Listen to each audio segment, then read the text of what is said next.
Hello and welcome to the exhibition Gustave Caillebotte Painting Men at the Getty Museum. My name is Ignacio Darnaude and I've written an article for Out magazine about this groundbreaking exhibition. And now I'm going to take you on a very special tour. Caillebotte was an Impressionist painter, but unlike his fellow artists Renoir, Manet, or Degas, who focused on female scenes and clearly heterosexual settings, Caillebotte depicted what truly interested him. By that I mean his circle of bachelor friends, male workers, muscular sportsmen, and even naked men. So now I'm going to show you some of his beautiful and daring works which completely revolutionized gender norms in art history and allowed space for same-sex desire. And what better way to start the tour than with his majestic A Man at His Bath, which broke every rule at a time when women were the usual subject of bather scenes. And he frames it in such a cinematic close-up that it forces us, the viewer, to enter the bathroom and to participate in Caillebotte's voyeuristic scenario.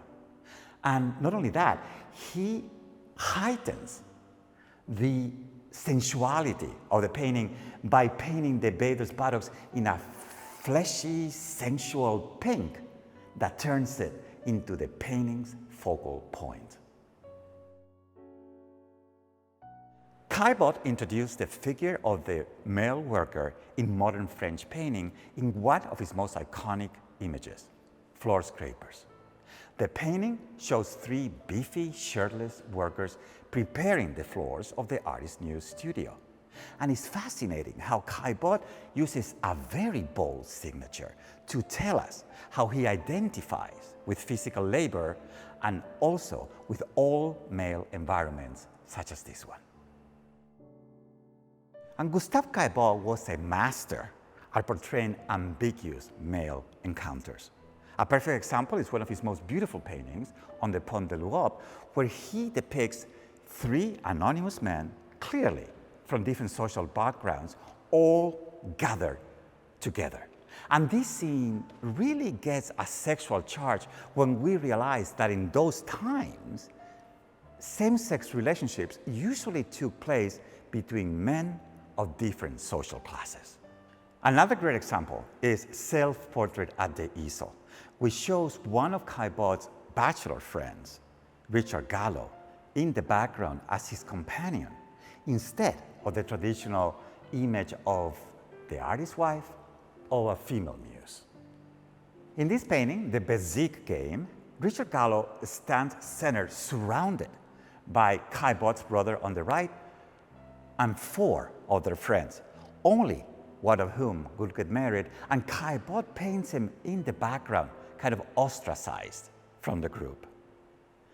Richard Gallo also posed for this striking image in which he appears to be stiff, uncomfortable, probably because lush sofas like this one were usually reserved for female nudes in art history.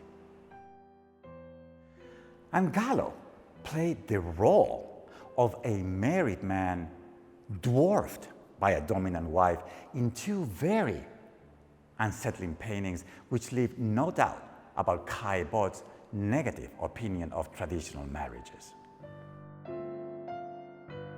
Where Caillebotte really showed his queer hand is in his series of paintings of male rowers, which gave him the perfect excuse to portray athletic men in revealing outfits.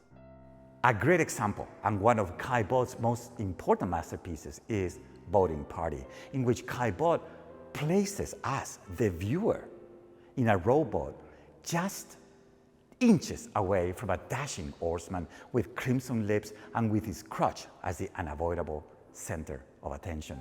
And because this series takes place in an all-male environment, it immediately elicits the idea of same-sex desire.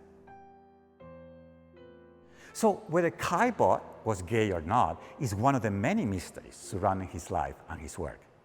We know that he defied all social expectations by remaining a lifelong bachelor. But he also left a substantial amount in his will for a female companion, Charlotte Berthier, who barely appears in his work. And to make this dilemma even more confusing, a recently found family photograph shows Caillebotte posing in women's clothing and wig with total ease. You can read all about it in my article for Out magazine. And I want to thank the Getty Museum for allowing us to visit this extraordinary show.